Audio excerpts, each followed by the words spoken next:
Good afternoon. I'm Daniel Guest, and welcome to the Imagen Golf Podcast. This podcast is designed to help you get the swing and the game that you've always imagined. You can go to our site, imagengolf.com, to see all of our offerings, including our free drills, our practice plans, our golf ebooks or videos, including my new book coming out. I keep saying that, it seems like, but hopefully end of October, beginning of November. Or to book a lesson with me in our state-of-the-art studio right outside of Philadelphia, or virtually from anywhere in the world through our partner, thegolfliveapp.com. And you can sign up for our free tips and videos that go out once a week, every week, by simply dropping us your email. So here we go. My take on 4 days from the Ryder Cup. First timer that I've ever been to the Ryder Cup. And OMG, it was an amazing experience. Just a little background. I've been to almost every sporting event that I could imagine, every top end sporting event. The Ryder Cup and the Masters are still two that have eluded me. And now it's only the Masters, right? And then I can pass, man. So my son met me. My son flew in from Florida. We went, got a mobile home, 30-foot mobile home, and drove from Philadelphia to New York. Parked about not even a quarter mile, not even an eighth of a mile, man, from the course, right, in a neighborhood that abuts the course. And we literally walked from the RV to the course for 4 days in a row. Ordered Chinese, ordered pizza to the RV. We didn't even have to go into town or anything. An amazing experience, to say the least. So look, here are a couple things that I took away from the Ryder Cup.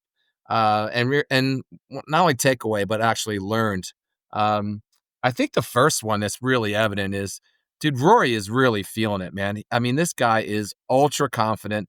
He's not, the quiet. I don't think he was ever really shy. I wouldn't say that, but he was definitely, he wasn't as boisterous. He wasn't as outgoing as he is now. He's actually even cocky now, which as an athlete, I think that's a good thing, right?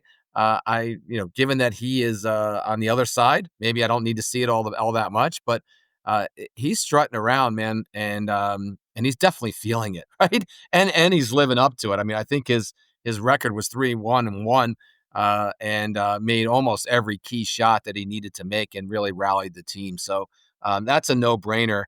And given what he had to deal with, I mean, everybody was booing this guy. I mean, literally everyone was booing him. And then the whole wife thing with the drink on. So you get that. But Rory definitely delivered, and is definitely feeling it in his as an elder statesman, and probably has another good 10 years in him, man, if I had to guess. The crowd. Look, I was there. The crowd is not nearly as bad as the media is portraying it. I didn't hear a single curse word screamed at any golfer the entire time I was there. And the first 2 days, all we did was walk. We walked every single hole. We followed like 4 different groups, and in the morning and the afternoon sessions. So I would have heard it. We heard a lot of ribbing, that's for sure. I think the best thing that I heard, or the funniest thing that I heard, was when Rory and Tommy were on the tee box. This guy screamed. He was from one of the concession stands, or one of the VIP stands, booths, I would call them. And he was only about 20 yards away, and he screams at the top of his lungs, Tommy Fleetwood, Tommy, you have great hair, and Rory, your hair sucks. And it was absolutely hysterical. Even Rory laughed, pointed in the guy's direction. So I saw a lot of ribbing like that, but I didn't see all the cursing and all the nonstop craziness that the media just seems to pick up on and everything. So, I think it's way blown out of proportion. It was no different than, being the away team at any American football stadium, or hockey stadium, or baseball stadium for that matter. So, the fight in the grandstands, we didn't see that. Well, we saw it from far away. We were on the 16th hole, I think. So we're 2 holes away when that happened, because the 18th and the first hole share the same grandstands. But that's going to happen at any sporting event. Should it happen at all? Absolutely not. I heard it was brutal, but I didn't see it, so I really can't speak to that. But I don't think the crowd is nearly as bad as people are portraying it. That being said, I don't think the PGA is coming back to New York anytime soon. So with all the bad public relations that they had. Another takeaway, dude, Europe is a way better team. point paragraph. They're just a better team. You can just tell these guys are on a different level when they're playing golf together. There's just something about it. They are a better team than the U.S. I think the U.S. definitely had better golfers, and I thought that the last day absolutely showed that. Uh, but it's a team sport for the first 2 days. So I don't know that we need to go down the road of picking better golfers anymore. I think we have to consider, the venue, or excuse me, the event that we're playing, the Ryder Cup, and realize it's a team sport. Um, when I go down the record of some of these guys, Sam Burns, 0-2-1, Cantley, 1-3-1, even Bryson, 1-3-1. Harris English, absolutely shit the bed, 0-2-0. Ben Griffin, a rookie, 1-1. Russell, I can go down the line. None of these guys showed up, with the exception of on Sunday. So, from a team perspective, I think one of my takeaways was we got to pick better guys, right? A couple guys that come to mind immediately. Patrick Reed, I can't believe he was left off. He has an amazing Ryder Cup record, and he's an amazing competitor. I think the most obvious is Brooks Koepka. I mean, another great Ryder Cup record. I get it. He didn't have the best year of late, maybe not be playing the best of late, but who's to say he couldn't, rally around that? I mean, some of these guys, Scotty Scheffler, who was the world number one and playing out of his mind, he didn't actually light it up either, So, I think we got to come up with a better system and these good old boy picks that it seems like that the Ryder Cup captains have done of late, the last 2 or 3 Ryder Cups, I think is that's got to stop. Which is another good segue to the captains, right? One of my takeaways was the Keegan Bradley experiment is over, right? I don't think you'll ever see him back. I think it was a feel-good pick, right? He got shafted from 2025 as a team member. I think all the controversy around him, whether he's going to play and coach or just coach, I think that did not do us well. And I got to question some of his coaching, man. We had the same, so we trot these guys out there on day one. We get body slammed, right? And what do we do? We run the same 8 guys out there again, right? Just when you say that out loud, that's not smart, man. Yeah, I wasn't a fan, and I don't think that lack of experience that he has, right? Because he's still a young guy. I don't think that bode well or did any good for us in coaching, if you would. So, in my opinion, I think we need to look at, I know Mickelson said that he's not really interested. Tiger said he was interested, right? But when you look at some of the most successful coaches from days gone by, I mean, the names are amazing. Walter Hagen, by the way, Walter Hagen coached 6 winning teams. That's amazing to me.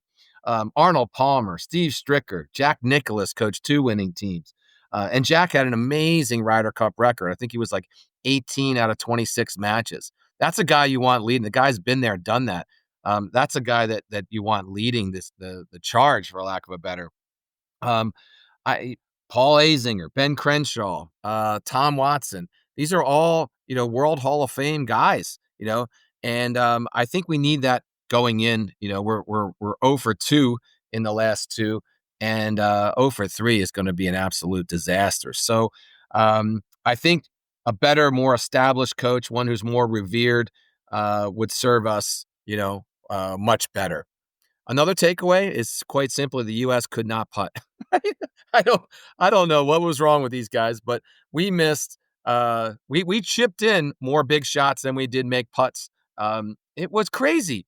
We're missing from 3 feet. We're missing from 6 feet. We're missing from 4 feet. They're rolling them in from 7 feet. They're rolling them in from 10 feet. It was just absolutely crazy how many putts we made. Cam Young from the U.S. was absolutely nails on the greens. But other than him, man, we lost it on the greens. We really, really lost it on the greens. When you were there, it's not like the Europeans played way better. I mean, it was shot for shot, almost every single shot, almost every single hole. And even on the green, the putts, it wasn't like, we couldn't ship. We were there. We just could not make these pressure putts. So maybe we get a putting coach, right? And we bring an expert putting coach with us next year. But um, look, we really got to do something different in that regard. Another takeaway, so much for the live controversy, right? All the live guys that were there were welcome back, and I don't think anyone said a word about live anymore. So that was interesting from just a few years back. If you remember, they weren't welcome. So, and it's amazing. Rory, of all people, the most outspoken guy against live, he's all buddy with Rom. That was interesting, right? And he used to shit all over Rom for taking the money and going. Look, I think that is over. It'll be interesting to see, where the PGA and Live goes from here. But there was no controversy with the Live guys at all. So for me, I'm a fan of any golf, and I think that was it was good to see. Right. What's another takeaway? European fans. A lot of talk about the U.S. fans being, nasty and rude and all that stuff.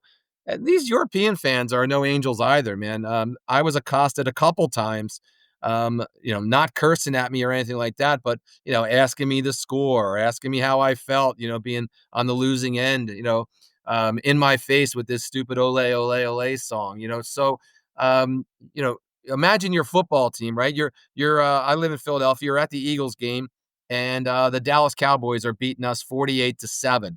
And a Dallas Cowboy fan comes right up to you and starts saying, "Hey man, what's the score? I can't see the scoreboard. Are they still winning?"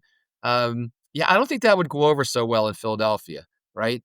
And I don't think many Dallas fans would even do it, to be honest. Right? Any fans outside of Philadelphia would do it if that was their team. So, the atmosphere at the Ryder Cup is unbelievable, right? So, it's ruckus on both sides, and I didn't see any more craziness from the U.S. than I did from the Europeans. So, it'll be interesting to see, what the next one looks like, right? But yeah, they were just as ruckus as the U.S. fans for sure. So. Overall, my takeaway is you got to go, right? I don't know that I got to go back for 4 days, right? Or even 3 days, but I definitely would highly recommend it to all golf fans and all sporting fans. It's an event unlike any other. There's only 4 holes being played at any one time, except on Sunday. You got tens of thousands of fans around every hole. They're hanging on every shot. And unlike a regular golf match where you're cheering for your guy or your girl, you're cheering for the team. So every stroke is important, and every shot, even on the other side, on the other team, people are cheering when they miss and booing when they make a great shot. So it's like I said, it's an atmosphere unlike any other. I thought Bethpage was a great venue for it. They had they have 5 courses there, and I think they were able to spread out a lot of the concession stands, and the merchandise tent was on one of the other courses. So the course wasn't riddled with all these tents and stuff, and they played the real course. So that was really cool. And then again, just overall, I think the takeaway was what a great experience. Super bummed that they lost, right? And I was there, but what a great comeback. And they almost pulled it off. So we were there right till the end, and I thought for sure we were going to end up pulling it off. But in the end, again, highly recommend. Good experience. We'll get them next time. And look, that's all I have today. Thanks for listening to the podcast. We're on every medium, if you would, wherever you get your podcast. Please hit the subscribe button or like button. Check out our YouTube channel. We had over 1.2 million viewers this month and 1 million last month. So it's really starting to take hold. And here's to getting you the swing and the game that you've always imagined.